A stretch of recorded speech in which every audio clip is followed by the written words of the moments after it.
14 December কি ঘটেছিল বাংলাদেশে, কেন এত স্মরণীয় দিনটি? আজ 14 ডিসেম্বর বাংলাদেশের মুক্তিযুদ্ধের ইতিহাসে স্মরণীয় দিন। 1971 সালের 14 ডিসেম্বর পাকিস্তানি সেনাবাহিনী ও তাদের সহযোগী রাজাকাররা ঢাকা শহরে বিভিন্ন বুদ্ধিজীবী যেমন লেখক, সাংবাদিক, শিক্ষক ও শিক্ষার্থী সহ অসংখ্য নিরপরাধ মানুষের ওপর নির্মম হত্যাযজ্ঞ চালিয়েছিল। এই দিনে দেশের মুক্তিযুদ্ধের একদল শ্রেষ্ঠ বুদ্ধিজীবীকে ঘর থেকে তুলে নিয়ে হত্যা করে পাক হানাদার বাহিনী।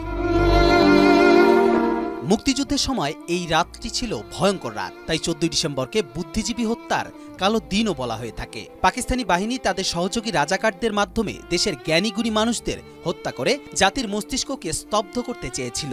তাদের এই ঘৃণ্য হত্যাযজ্ঞের উদ্দেশ্য ছিল দেশকে মেধাশূন্য করা, কিন্তু তারা ভুলে গিয়েছিল যে বাংলাদেশের স্বাধীনতা সংগ্রাম ছিল সবার অঙ্গীকার। এই দিনটি স্মৃতির পাতায় সেই সব বুদ্ধিজীবীদের অবদান চিরকাল অম্লান থাকবে। তাদের আত্মত্যাগের কারণেই বাঙালি পেয়েছে এই স্বাধীন বাংলাদেশ।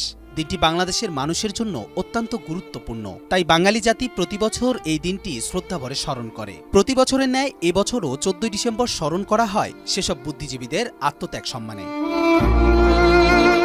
এই দিনে রাষ্ট্রীয়ভাবে জাতির শ্রদ্ধা প্রদর্শনের পাশাপাশি বুদ্ধিজীবীদের হত্যার শিকার হওয়ায় স্মরণীয়।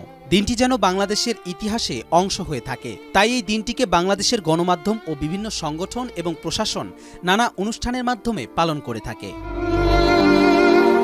14 ডিসেম্বর আমাদের ইতিহাসের এক গভীর ক্ষত, কিন্তু তা ভুলে গেলে চলবে না যে এই দিনটির মাধ্যমে আমরা জাতিশ্রেষ্ঠ সন্তানদের শ্রদ্ধা জানাই এবং তাদের আত্মত্যাগকে স্মরণ করি। তাদের অবদান চিরকাল আমাদের মুক্তিযুদ্ধের ইতিহাসে অমর হয়ে থাকবে। কবির চৌধুরী জয়, মাই টিভি, ঢাকা।